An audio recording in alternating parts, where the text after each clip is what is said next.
The woman on the park bench wore a designer coat worth more than most cars, yet she was crying like she had nothing left. Her shoulders shook as she stared at her phone, unread messages glowing on the screen. People passed by, joggers, parents, laughing couples, but no one stopped. No one, except a little girl. "Don't cry, miss." The voice was small, gentle.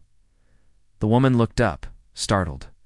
A little black girl, no older than 6, stood in front of her holding a half-eaten ice cream cone. Chocolate smeared her fingers. Her eyes were full of concern, not curiosity. I said. The girl continued seriously, "You can borrow my dad." The woman blinked. "Your dad?" The girl nodded and pointed toward a man sitting a few feet away on a picnic blanket, tying his shoes while watching her closely. "That's him. He's really good at making people feel better." The man jumped up immediately. "I'm so sorry," he said, embarrassed. She likes to talk to strangers, but the woman surprised him. "No," she said quickly, wiping her face. "It's okay." She took a shaky breath and smiled at the girl. "That's very kind of you." The girl beamed. "My dad says crying is okay, but not alone." The man felt his chest tighten. His name was Caleb Brooks, a widowed single father. A man who packed lunches, braided hair, and worked night shifts just to keep life steady. The woman stood slowly. "I'm Rachel Monroe," she said. "And today, I forgot how to breathe." Caleb hesitated, then nodded. "Caleb, and this is Ava." They sat together, awkward at first on the edge of the bench. Ava plopped herself between them like it was the most natural thing in the world. Rachel stared at the lake. "I run $1 billion company," she said suddenly. "And today, my board voted me out." Caleb didn't gasp, didn't judge. He just listened. "I gave them everything," Rachel whispered. "And when I needed support, they told me to take a leave permanently." Ava leaned forward. "That's mean." Rachel laughed through her tears. "Yeah, it is." Caleb finally spoke. "My wife used to say," he said softly, "losing something big doesn't mean you lost yourself." Rachel looked at him. For the first time that day, she felt seen. But she had no idea that borrowing a stranger as dad for 5 minutes would soon change all 3 of their lives forever. They stayed at the park longer than anyone planned. Ava chased pigeons, laughing as if the world were perfect. Caleb and Rachel talked slowly, carefully, like to people afraid to speak too loudly and scare the moment away.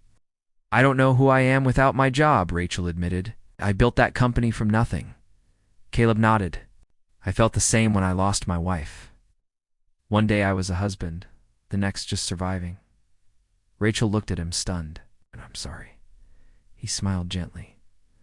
"I learned something, though. Titles disappear. Character doesn't." Rachel swallowed. Ow. Her phone buzzed again. She glanced at the screen and went pale. "What is it?" Caleb asked. "They're announcing it today," she whispered. "The board. They're spinning the story already." Ava ran over, holding a leaf shaped like a heart. "Miss Rachel, look." Rachel took it, then suddenly stood up. "I need to leave," she said quickly. "I'm sorry, I didn't mean to dump this on you." Ava's face fell. "But you're still sad."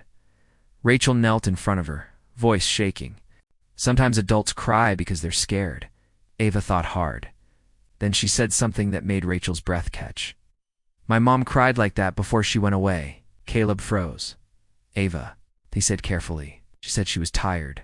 Ava continued quietly. "Dad would take care of me." The park felt painfully silent. Rachel's eyes filled instantly. "I didn't mean to make you sad," Ava said, panicked. Rachel pulled her into a gentle hug. "No, sweetheart. Thank you for trusting me." Caleb turned away, jaw tight. Rachel stood slowly, tears falling freely now. "I didn't lose my job," she said hoarsely. "I lost my family years ago. I never dealt with it." Caleb faced her again. Rachel looked at him, really looked at him. And in that moment, she made a decision that shocked even herself. "Can I see you again?" she asked softly. "Not as a CEO, just, it's me." Caleb hesitated, because he knew letting her back into their lives might heal something, or break it open all over again. They met again the following Saturday. Same park, same bench. This time Rachel wore jeans instead of designer heels.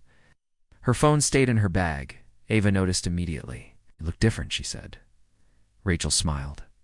"I feel different." They walked by the lake, tossing breadcrumbs to ducks.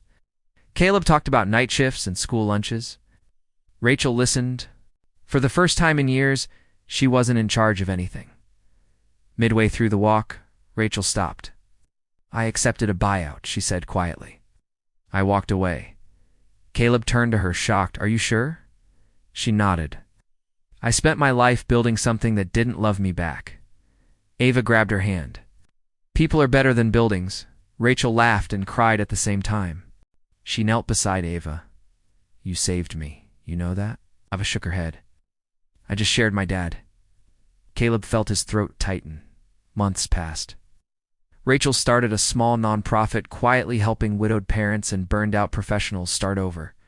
No press, no boardrooms.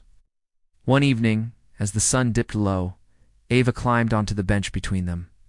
"You don't cry anymore," she said to Rachel. Rachel smiled, "'Cause I learned how to ask for help." Caleb looked at the two of them, this unexpected peace. And for the first time since his wife passed, he felt something bloom again. Hope. Sometimes the most powerful leaders aren't CEOs. They're little girls with ice cream-stained fingers who know exactly when to offer their dad.